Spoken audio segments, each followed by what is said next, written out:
Hello, and you're wondering what Conflikt 47 is? Let me explain it. Conflikt 47 is a tabletop miniature war game made by Warlord Games. Miniature wargaming is where you build, paint, and use in a simulation war game on a table, kitchen table, ping pong table, warfare. Miniatures can be built and painted usually in plastic, sometimes resin, sometimes metal, but usually in plastic.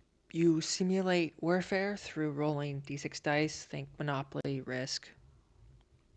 You can have guns, claws, or odd weapons like gravity weapons, Tesla weapons. You can move, have morale. That's what part of the basis of Conflikt 47. It is the core of Conflict is based off of Warlords Games bolt action war game. Is the base of it, and then they've added new things on top. In Conflikt 47, there are 5 playable factions: the United States, Axis, British Commonwealth, Soviet Bloc, and Empire of Japan. In Conflikt 47, there are humans, heroes, horrors, mechs, and monsters. The mechs are 2-legged mechs, 6-legged mechs, but mainly just walkers. Monsters and horrors are anything from zombies, Shrek Wolfen, which are wolf people, bears, wolf bears called Ursus, um, Tesla weaponry, gravity weaponry, and also warriors that materialize through walls.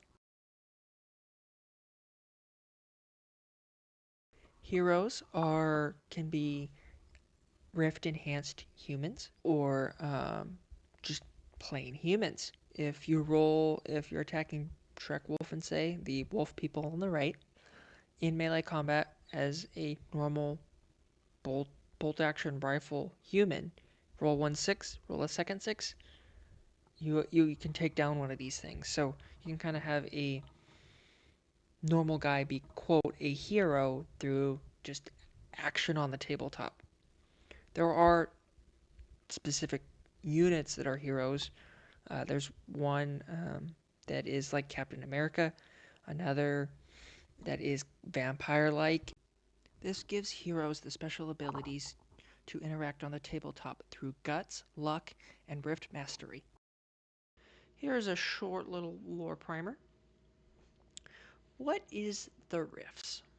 So in 1944, in Los Alamos, the United States started working on the atomic bomb.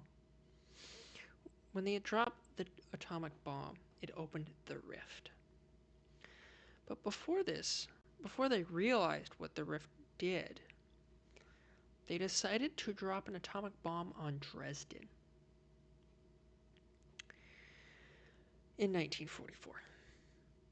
This opened a rift in Dresden, which the Green Vault at the time was ready for this dropping of the bomb on Dresden, and this allowed um, through the through so much rift energy turn the populace into zombies, and they were ready for this, and they also got their gravity weapons from this event.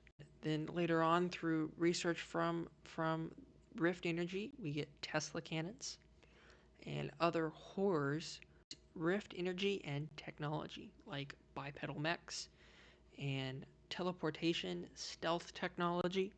And so this changes the face of the World War II warfare. 5 factions of Conflikt 47. I'm going to give you a little bit of lore, a little bit of the playstyle. On the playstyle, it is what I have seen myself between the United States and the Axis, but for Japan, British Commonwealth, and Soviet Bloc, it's more picked up what I've seen from other talk in the community, but I don't have personal experience with them yet. The United States. They are an intro set faction, so they are pretty easy to collect. You can get them in the starter set, the learn to play set, and each faction has its own own faction specific starter. President FDR went to Los Alamos and came back healed. The people of the United States said this was an act of God and now are on a holy crusade to spread justice to the rest of the world. The United States has Tesla weapons, jump packs, and two-legged mechs, and a whole unit of super soldier Captain America type infantry. Um, they have also tons of just guns.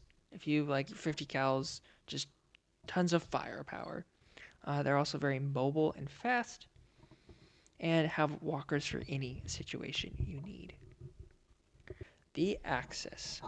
So it's another intro set faction, so you'll see it in the Learn to Play starter set, and it has its own faction specific starter set. They have a lot of six-legged. Their two mechs they have are six-legged mechs. They have tons of multiple different types of monsters and horrors, and then there are very weird weapons and things that use the rift. Rail cannons and localized gravity things to just crush people. Lore-wise, the Axis is a whole conglomerate of all the allies that Germany had in World War II. In this timeline, the Green Vault emerges from the shadows. It had been manipulating Germany and its close allies, Italy, and used them for their own gains. And so that dissolves all that, puts them into one area, and all of that is gone. With the bombing of Dresden, they were ready for it, and that's how they learned how to do the gravity weapons and zombies. They learned how to do zombie manipulate and kind of have zombie hordes to help with their manpower shortages. Their playstyle is a lot of rift techs using either the weird gravity weapons or rail cannons, or help fueling their horrors with zombies, half wolf, half man people, or their advanced style troop and armor. They are very simple to understand at the get-go. They do have a few units to if you want a more tricksy or finesse playstyle. Next is the British Commonwealth. British Commonwealth go heavily into robots and computers. They still had Lend-Lease for a few years after the rift was open to get some of the US mechs and Tesla weapons. But they did improve on Tesla weapons and gave those back to the US in a form of a infantry-based Tesla rifle. The British Commonwealth generally runs a assortment of basic infantry with vehicles and robots as support. And their computers was lore-wise based off of Turing's work to miniaturize computers to get the robots, and those robots have been used everywhere to automation, anything from war to factories to daily life in the British Empire, which the British Commonwealth is trying to defend. Their playstyle is mainly based around their robots and mechs. They're very slow, precise, and good use of timing can be very beneficial for when playing them on the tabletop. They can roll tons of dice with their robots, so if you like rolling lots of dice, the Commonwealth might be for you. Here is their starter set, and on the right is the Merlin mech, one of their coolly looking mechs. On top there is a computer, which is used to aid the pilot of that mech. On the left is Percival, the humble car, Mark 1 robots, Mark 2 robots, and British troops in Galahad power armor. Now we have the Soviet bloc. during the early part, once the rift was shown up in Dresden, the Soviet leaders blamed the United States of giving the Axis the rift. So they're like, no, we want to. We're like, no, we don't want our allies anymore. So they cut ties with the United States of America and said, we will keep working for the values of of proletarian um, the proletarian revolution.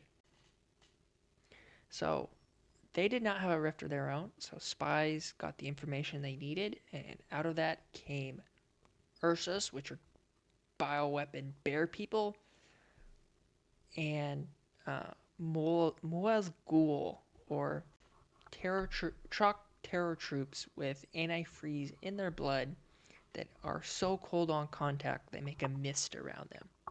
This makes the Soviet bloc a very melee-focused faction, but they also have some very tough and giant walkers.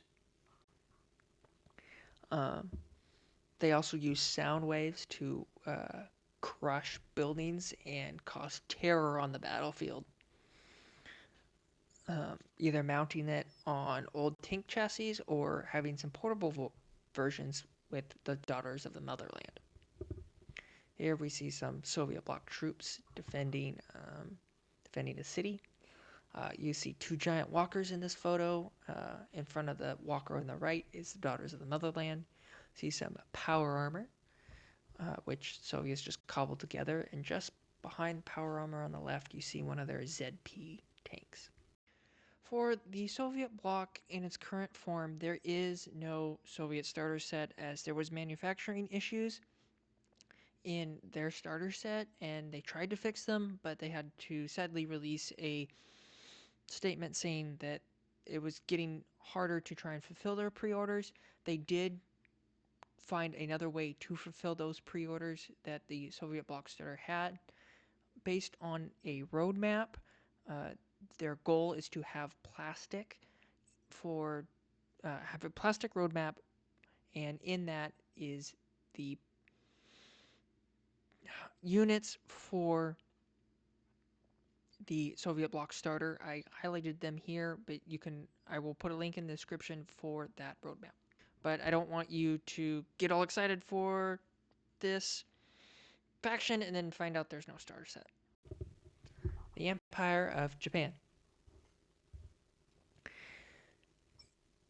In the Rift War, they have the Axis allies, which was giving them some early Rift technology, and the Japanese scientists decided, okay, we're going to use this, and they made the Ghost Warriors, which uses phasing technology to leave the Earth and just disappear and then come back. So this allows them to phase through walls. On the tabletop, this allows them to teleport. Also, the Empire of Japan sees the Emperor as the end-all be-all. All soldiers for the Empire of Japan will die for their Emperor. The Empire on the tabletop is a very sneaky and tricky faction. Very finesse playstyle. You get to use their compression rifles, which is their a very reliable type of rift technology. You also get this giant scorpion walker, which we'll see here in a moment, but also very infantry focused and just normal infantry armed with those Shibiru rifles. But then mainly the battle frame and assault frame power armor troops. Another great part of Konflikt 47 on getting started is each faction has its own starter set. With a standard game being up to 1500 points, after you've gotten your starter set, which is anywhere between 800 to 1000 points, you can just add a vehicle, more infantry to your starter set, and that will give you your good starting force. After that, you can go with a theme list. You can use your grade 1 power armor as your core, or you can take mostly mechs, you can take mostly monsters.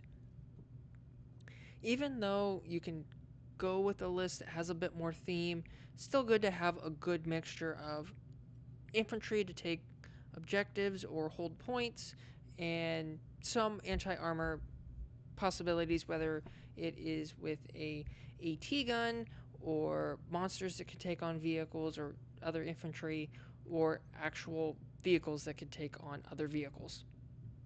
You can do with Conflict 47 that I have been enjoying a lot is uh, kit bashing or making your own army. Here on the right is a kit bash between the Firefly troops of the United States with a bolt action D-Day paratrooper core is what I used. I did a head swap here, and then I did two arm swaps. One for the flamethrower on the far right, and then I added ATRDs, which is kind of a portable bazooka anti-tank weapon that you can equip to rifle squads. If there is a faction, say French or Chinese or Italians, you want to make on your own, you won't have your own army rules, but you can choose a faction and make your own army. I want to. Other people have done head swaps for Great Britain because it's British Empire still, for Australian troops. Or if you want an Italian army, the Axis has multiple, few different troops to make Italians you can do. Since it is alternate history, colors don't matter. My Empire of Japan troops will be gray with purple fabric, is what I am going to do for them. Eventually, I might do US in blues and red or blues and white. I haven't quite decided yet. Konflikt 47 is a tabletop miniature game made by Warlord Games. It is alternate history, weird war, and there are 5 playable factions. If you are interested in any of Konflikt 47, the lore, the alternate history timeline that Warlord has developed, or any of the miniatures and wanting to try it out for yourself, there are links in the description to Warlord's website and to where they have some lore out there. But you can also get the rule book, and the first lore book is currently on pre-order. Thank you for watching, and stay hobbying.